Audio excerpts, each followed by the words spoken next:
भाई जो गुरु वचन पे डट गे, कट गे फंद 84 के। थोड़ी सी वाणी सुनाता हूँ।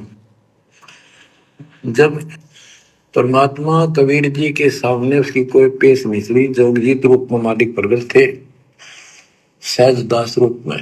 सहजदास और जोगजीत एक ही के दो नाम है। परमात्मा अपने उस बच्चे के रूप में आए थे, ताकि क्योंकि असली रूप में जब पागल हो जा, बात बिना कर मर जा, इसलिए गुप्त रूप से आते। क्या कह रहे हैं गुरुदेव?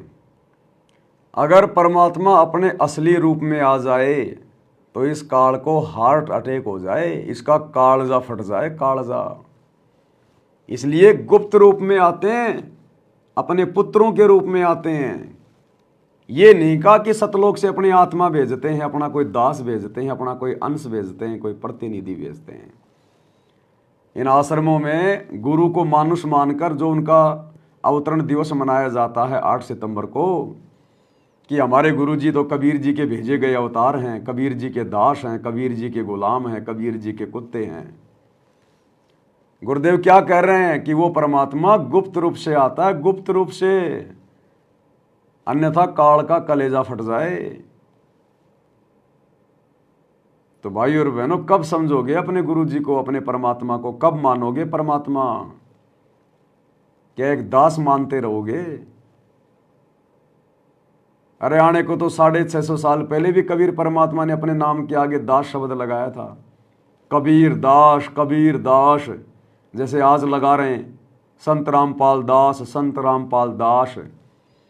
तो ये दास शब्द को देखकर आपने दास ही समझ लिया क्या? हम भी दास, हमारे गुरुजी भी दास, तो दास दास को कैसे पार करेगा? अरे गुरु दास नहीं होता, गुरु तो खास होता है, खास। चेला दास होता है।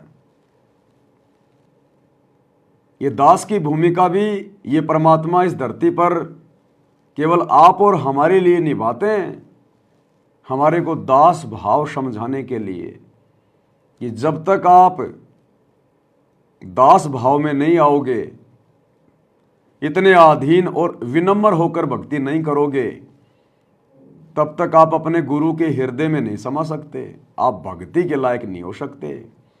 आधीनी के पास है पूर्ण ब्रह्म दयाल, मान बढ़ाई मारियो बेअदबी सिरकाल। इसलिए भगवान ने खुद 650 साल पहले एक दास की भूमिका निभाई, दास बनकर दिखाया कि दास कितना अधीन होता है, कितना विनम्र होता है। आज 17 फरवरी 1988 को सतगुरु रामपाल जी ने एक अच्छी आत्मा को, आदरणीय रामदेवानंद जी को, अपना मुंह बोला गुरु बनाया और अपने नाम के आगे दास शब्द लगवाया, और आप और हमें एक भगत की भूमिका करके दिखाई, आप और हमें एक दास की भूमिका करके दिखाई कि किस कदर अपने गुरु जी को ही भक्ति मार्ग में महत्व देना होता है। केवल आप और हमें समझाने के लिए मालिक दास बनता है, जबकि वो तो खास होता है, खास। और हम मंदबुद्धि उनको दास ही मान लेते हैं कि हमारे गुरुजी अपने आप को दास कह रहे हैं, अपने आप को दास कह रहे हैं। गुरुजी तो अपने आप को कुत्ता भी कहते हैं कि कुत्ता हूं गुरुदेव का, रामपाल दास का नाम। बताओ आप में से कौन कौन मानेगा अपने गुरु को कुत्ता? गुरु तो सत्संगों में कहते हैं मेरे जैसा 2 कोड़ी का जीव। अब बताओ आप में से कौन कौन मानेगा अपने गुरुजी को 2 कोड़ी का जीव? गुरुजी तो सत्संग में ये भी कहते हैं कि मेरे जैसे ठग गांव गांव में बैठे, गांव गांव में। अब बताओ आप में से कौन है जो गुरुजी को ठग मानेगा? बताओ। तो गुरु क्यों कह रहा है, किस लिए कह रहा है, कहने के पीछे का मकसद क्या है, इन सब बातों को हमने ज्ञान को आधार बनाकर समझना होगा। हम मनुष्य शरीरधारी हैं, हम जानवर नहीं हैं कि हर बात आपको गुरु ही बताएगा तभी आप समझोगे। गुरुदेव कहते हैं शब्द सैन सतगुरु की पहचान है, पावे अटल सुहाग रे। जो बच्चा, जो विद्यार्थी, जो भगत अपने गुरुदेव के सत्संगों में किए गए संकेतों को समझने लग जाएगा, कहे वही उस सतलोक को पाएगा। वही सतलोक जाने का, पूर्ण मोक्ष प्राप्त करने का अधिकारी बनेगा। तो हमने गुरु को हल्के में नहीं लेना है। हम रोज नित्य नियम पढ़ते हैं कि ये सारी की सारी जो भूमिका होती है ये गुरु यानी परमात्मा स्वयं निभाता है। साहिब से सतगुरु भय, सतगुरु से भय साध। और ये तीनों अंग एक हैं, गति कुछ अगम अगाध। साहिब से सतगुरु भय, सतगुरु से भय संत। धर धर वेख विशाल अंग, वो खेल है आदि और अंत। तो सारी भूमिका ये स्वयं निभाता है। साहिब ये स्वयं है, निर्गुण रूप में सतलोक में बैठा हुआ है। सतलोक में बैठकर कर्म आधार अनुसार ये सबको दंड देता है, सबको लाभ देता है। पाप और पुण्य के आधार से परमात्मा सबके साथ में रहता है। फिर ये परमात्मा धरती पर सरगुण रूप में सतगुरु बन के आता है। प्रारब्ध में लिखे हुए, भाग्य में लिखे हुए, कर्म में लिखे हुए लेख के अतिरिक्त भी सुख देने के लिए ये सरगुण रूप में सतगुरु रूप में आता है। और फिर कहा है गरीब निर्गुण सरगुण एक है, दूजा ब्रह्म विकार। निर्गुण साहिब आप हैं, सरगुण संत विचार। कि निर्गुण रूप में बैठा हुआ सतलोक में और सरगुण रूप में जब धरती पर संत रूप में आता है तो ये दोनों शक्ति एक ही होती हैं, एक ही। अगर कोई इनमें दो समझेगा तो परमात्मा कहते हैं वो दोजक में जाएगा। दोजक में गुरु और गोविंद दो नहीं भाई, जब तक दो समझोगे दोजक में जाए। तुम साहिब तुम संत हो, तुम सतगुरु तुम हंस, और गरीब दास तेरे रूप बिना और न दूजा अंश।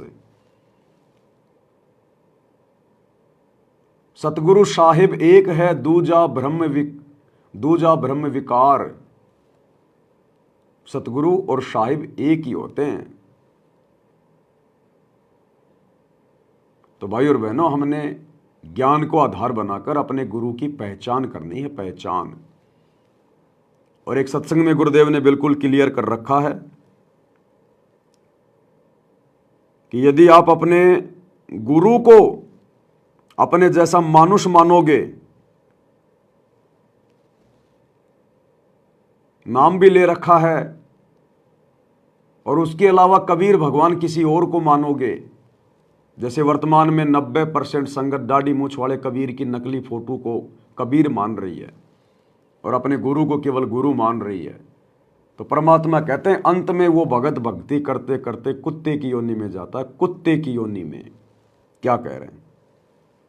गुरु और परमात्मा में कोई अंतर नहीं होता, जब तक दो समझ कर चाला से कबीर साहब कहते हैं वो कुत्ते की योनि में जाएगा। सुन लिया? गुरु और परमात्मा में कोई अंतर नहीं होता। और कबीर साहिब कहते हैं जब तक कोई दो समझ के चलता है वो कुत्ते की योनि में जाएगा, कुत्ते की योनि में। तो लाखों की सतलोक आश्रमों से जुड़ी हुई संगत दो मान के चल रही है। 8 सितंबर को गुरु का तो अवतरण दिवस, यानी गुरु को तो गुरु मान लिया, और जून के महीने में दाढ़ी मूछ वाले कबीर का कबीर प्रकट दिवस, उसको भगवान मान रही है। अगर गुरु को ही भगवान मान लिया होता तो जून के महीने में दाढ़ी मूछ वाले का कबीर प्रकट दिवस मनाने की क्या जरूरत पड़ गई? तो परमात्मा की वाणी बिल्कुल सत्य है, और ये आश्रमों से जुड़ी हुई भाई बहनों पे लागू हो रही है। अभी भी भाई बहन सतगुरु रामपाल जी से उपदेश लेने के बाद भी कुत्ते की योनि में जाने वाली भक्ति कर रहे हैं, कुत्ते की योनि में जाने वाली। गुरु और परमात्मा में कोई अंतर नहीं होता, जब तक दो समझ कर चाला से कबीर साहब कहते हैं वो कुत्ते की योनि में जाएगा। कुत्ते की योनि में। इसलिए परमात्मा ने 7 संगतियां शुरू करवाई है। इसलिए हम सत्सेवक भाई बहन ज्ञान को आधार बनाकर अपने गुरु के अलावा अपने घर में किसी की फोटो नहीं रखते, क्योंकि हमने कुत्ता नहीं बनना। हम जून के महीने में उस नकली कबीर की नकली फोटो का कबीर प्रकट दिवस नहीं मनाते, क्योंकि हमने कुत्ते की योनि में नहीं जाना। हमने तो सतलोक जाना है, सतलोक। इसलिए भगवान ने सात संगतियां शुरू करवाई है। और इसलिए अपना भोजन अपने मुख से निकलता हुआ देखकर ये काल साध संगतियों का विरोध करवाता है कि अगर सारे सात संगति में जुड़ गए तो मैं तो भूखा मरूंगा, भूखा। इसलिए भाई वो सात संगतियों का विरोध करवाता है गुरु जी के परिवार से, कोऑर्डिनेटरों से, क्योंकि गुरु का परिवार और कोऑर्डिनेटर वर्तमान में काल के दूत की भूमिका निभा रहे हैं, काल के एजेंट की भूमिका। इसलिए भाई और बहनों, ये विशेष संदेश हैं, इनमें विशेष ज्ञान है, विशेष ज्ञान। बच्चे के रूप में आए थे ताकि, क्योंकि असली रूप में जब पागल हो जा बात बिना कर मर जा। जो गुरु वचन पे डट गे, कट गे फंद 84 के, कट गे फंद 84 के, कट गे फंद 84 के। भाई जो गुरु वचन पे डट गे, कट गे फंद 84 के, कट गे फंद 84 के, कट गे फंद 84 के। भाई जो गुरु वचन पे डट गे,